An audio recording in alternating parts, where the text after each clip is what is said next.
بسم اللہ الرحمن الرحیم۔ السلام علیکم ورحمۃ اللہ وبرکاتہ۔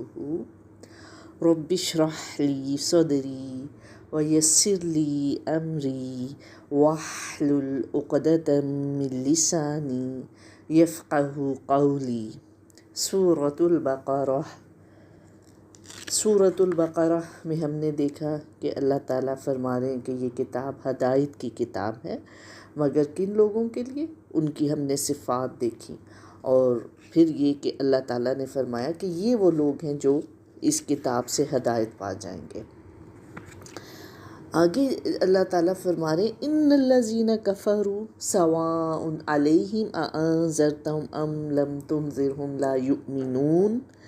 یہاں پر اللہ تعالیٰ نے اب آگے کیا فرمایا کہ قرآن کو پڑھ کے تین گروہ بن جاتے ہیں۔ ایک تو وہ جو اس پر ایمان لے آتے ہیں اور ان کے اندر اللہ کا ڈر پیدا ہو جاتا ہے، اور پھر وہ جو سارا ہم نے پیچھے پڑھا کہ ان کے اندر یہ صفات ہوتی ہیں، وہ اس سے ہدایت پاتے ہیں، وہ انشاءاللہ کامیاب ہو جائیں گے۔ دوسرے جنہوں نے کفر کیا، کفر کا کیا مطلب ہے؟ انکار کر دیا، سنا لیکن نہیں مانا، کہا کہ نہیں مانتے ہی نہیں ہیں کہ یہ قرآن کوئی اللہ کی کتاب ہے، اللہ نے نبی صلی اللہ علیہ وسلم پر یہ کتاب نازل کی ہے، بالکل انکار کر دیا۔ اس کے لیے جو قرآن پاک میں ٹرم یوز ہوئی وہ کیا ہے؟ کافر، ٹھیک ہے، جنہوں نے کفر کیا، کافر انکار کرنے والا۔ لیکن قرآن کی جو ٹرمنالوجی میں کافر وہ ہے جس نے سنا قرآن کو، حق کو دیکھا، اسلام کا بالکل انکار کر دیا، وہ کافر ہیں۔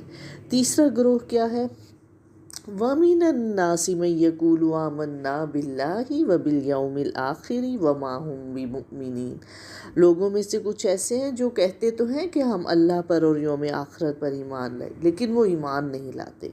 یعنی کہ جب سنتے ہیں قرآن کو تو دل میں یہ تو آتا ہے کہ ہاں صحیح کتاب ہے، کچھ اچھا لگ رہا ہے، لیکن نہیں، ماننا نہیں چاہتے، اوپر سے مان لیتے ہیں۔ دل ان کے بالکل اسلام کے خلاف ہوتے ہیں، وہ اللہ کی بات کو نہیں سننا چاہتے، اس پر عمل نہیں کرنا چاہتے، لیکن اوپر سے کہتے ہیں کہ ہاں ہم ملے ہوئے ہیں، ہم بھی کریں گے، قرآن کو پڑھیں گے، ہمیں اچھا لگتا ہے، لیکن دل چاہتا نہیں ہے کہ کوئی سیکریفائس کریں، اسلام کے احکام پہ عمل کریں۔ ظاہر ہے جب اسلام کے احکام پر آپ عمل کرتے ہیں، تھوڑی محنت کرنی ہوتی ہے، تھوڑی سی سیکریفائس کرنی ہوتی ہے، اپنے آرام کو چھوڑنا ہوتا ہے، اپنے آپ کو اللہ کے مطابق اپنی زندگی کو چلانا ہوتا ہے۔ تو ایسے لوگوں کے لیے پھر اللہ تعالیٰ نے کہا کہ اصل میں یہ لوگ جو ہیں وہ منافق ہیں۔ منافق کیا ہے؟ دل میں کچھ ہے، اوپر کچھ ہے۔ تو یہ اللہ تعالیٰ کو سب سے جو ناپسندیدہ بات ہے وہ یہ لگتی ہے، اور کہا کہ منافق جو ہے وہ جہنم کے سب سے نچلے درجے میں ہوں گے۔ تو اب یہ تین گروپ ہیں، ایک ہے ایمان والا جو کامیاب ہو جائے گا، دوسرا بالکل جو کافر ہے، انکار کر دیتے، تیسرے جو ہیں وہ منافق ہیں جو دل میں تو ناپسند کرتے ہیں قرآن کی بات کو، اسلام کے احکام کو، لیکن اوپر سے کہتے ہیں کہ ہم تو مسلمان ہی ہیں، ہم آپ کے ساتھ ہیں۔ تو اس میں اب ہم نے یہ دیکھنا ہے کہ ہمارا جو شمار کس میں ہو، اونلی صرف اور صرف فرسٹ گروپ میں ہم اس پر ایمان لائیں، اس کے مطابق ہم کوشش کریں اپنی زندگیوں کو گزارنے کی، اس کے لیے علم حاصل کریں، اس کے لیے محنت کریں۔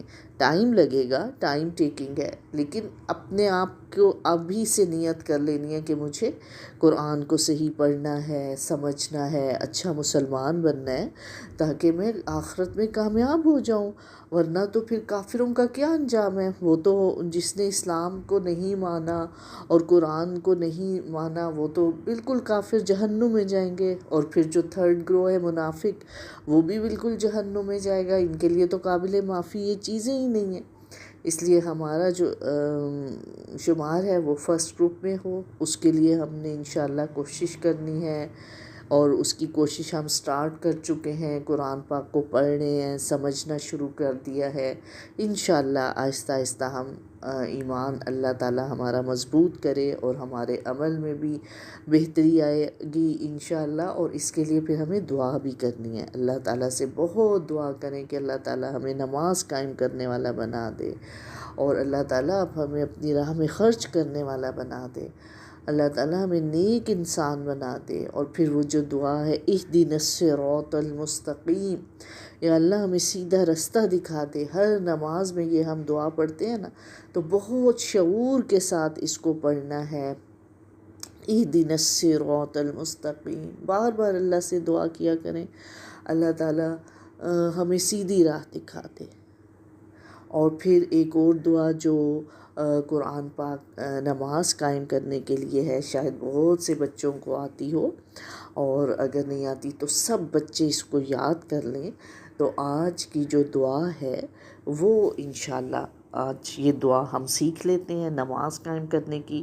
یہ بھی ہر نماز کے بعد، ہر نماز میں آپ ضرور پڑھیں تاکہ اللہ تعالی ہمیں نماز قائم کرنے والا بنائے، آمین۔